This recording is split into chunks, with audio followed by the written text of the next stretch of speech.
Hello guys, magandang araw sa inyo. Yan, tambay tayo dito ngayon sa labas kasi medyo maganda na yung panahon at masarap magpainit dito. Kasi hindi mo naramdam yung init dahil malamig na nga yung paligid. Ito yung pinaka gusto natin dito sa bansang to, Yung medyo mahangin siya, malamig sa pakiramdam, pero hindi pa rin naman sobrang lamig at hindi rin sobrang init. Kaya nagpapainit ako dito ngayon.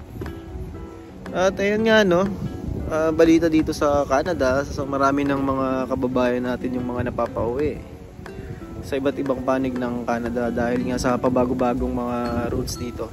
Halos every week nagbabago And then marami rin tayong nakikita mga post ng mga kababayan natin na umuwi na nga sila. Umuwi na yung iba.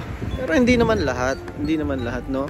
Kasi sa mga nababasa sa Facebook, sobrang dami, tsaka sa YouTube, marami nagpo-post talaga na yun nga, yung mga TFWs or temporary foreign workers ay nililimitahan na at unti-unti nang pinapauwi ng araw yung iba. Pero sa akin lang, hindi naman talaga totally lahat. May mga pili lang, especially yung mga areas na hindi na na-issuehan ng LMIA. So kaya marami tayong mga kababayan ang natatakot, nagpapanik na yung iba na baka sila na yung sunod na mapauwi, 'di ba? Kasi nga ganun dito. Marami na talaga ring napapauwi. Sa case naman namin dito, although yung area naman namin dito is kasama rin sa high unemployment rate. And then ayon sa sa kumpanya namin, sabi nila kasi sa amin na hindi naman nila kami bibitawan. So gumagawa sila ng way para ma-retain kami dito, lahat kami, pati mga pamilya namin. Basta sumunod yung company namin sa sa rules na yon. Kasi unang-una sa lahat, guys, yung trabaho namin dito hindi madali. Yung mga Canadian, hindi sila tumatagal sa mga trabaho na may hirap tulad sa amin.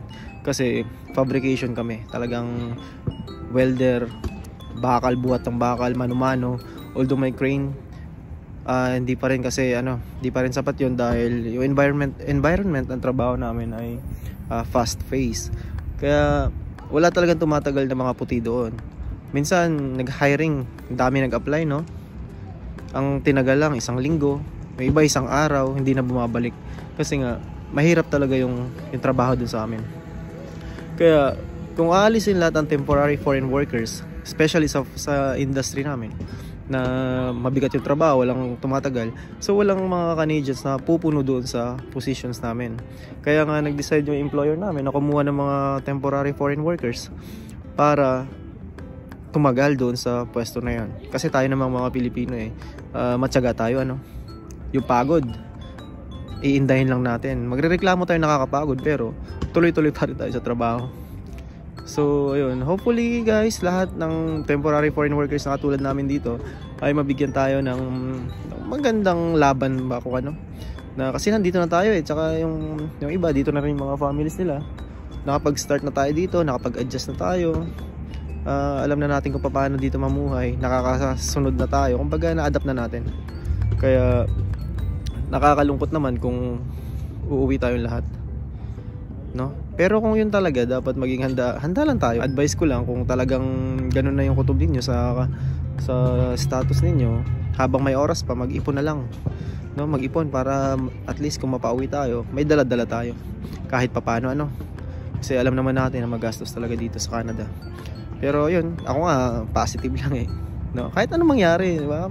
Sabi nga, kung para sa'yo, kahit ano pa yung balakid na dumaan, basta para sa'yo, hindi na maalis yan, ganun lang. So tiwala lang tayo sa itaas, siya kasi nakakaalam.